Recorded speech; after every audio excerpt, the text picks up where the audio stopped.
joining us today for Healthy Habits 101. We're going to talk about a very basic skill, but something not all of us are great at doing, and so critically important during the situation with coronavirus, COVID-19.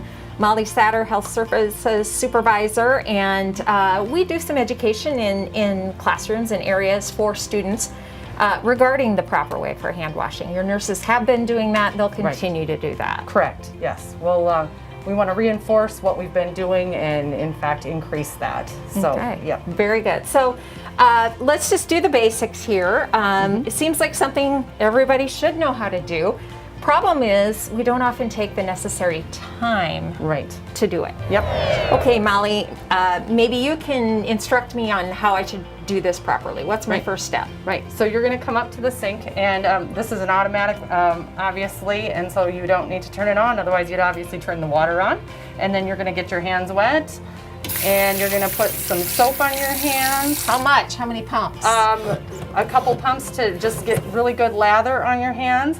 And then you're going to, before you scrub them for 20 seconds, removing any visible soil. And the 20-second time frame is about the amount of time it takes to sing happy birthday. So you're gonna scrub and make sure that you remove anything visible and really get in between the fingers. Really in between the fingers. Right, kind of up on the... Yep, even up onto your wrist area. And we're at about 20 seconds there, so you can go ahead and rinse and thoroughly rinse that soap off. I do like these automatics, but they don't always play well with me. Right. And if you didn't have an automatic, if you had to, you would use, so now you're going to shake off and grab your towel. But if you didn't have an automatic, you would have to use the towel to actually shut the sink off. You wouldn't want to use your hand after you've just cleaned it to shut the sink off. So, so that would complete your hand washing, making sure, again, just to reiterate, you're washing for 20 seconds and thoroughly removing any visible soil and then drying thoroughly. Okay. And so hand washing as opposed to hand sanitizer, what's the preferred method? So in between hand washing, you can use a hand sanitizer that has at least 60% alcohol to it. And really that's pumping the hand sanitizer on. And then again, you would not want to do that when you have visible soil on your hands. So again, it's in between the hand washing. And you would want to rub that on and let it dry for 20 seconds again. And then you're on your way. Okay, sort of similar then.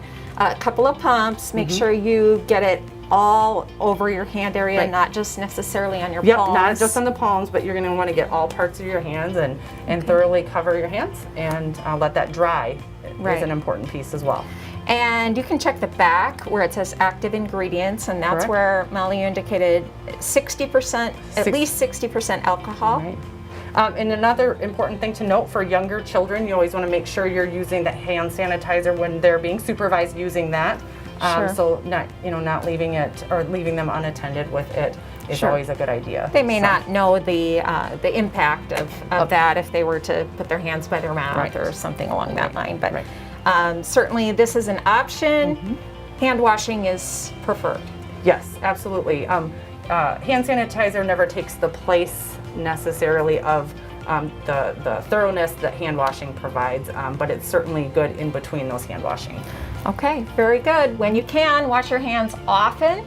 Take the time you need to make sure you get that right, at least 20 seconds of scrubbing. And if that isn't available to you, this is a good solution to use as well. So hope you've learned something here on Healthy Habits 101.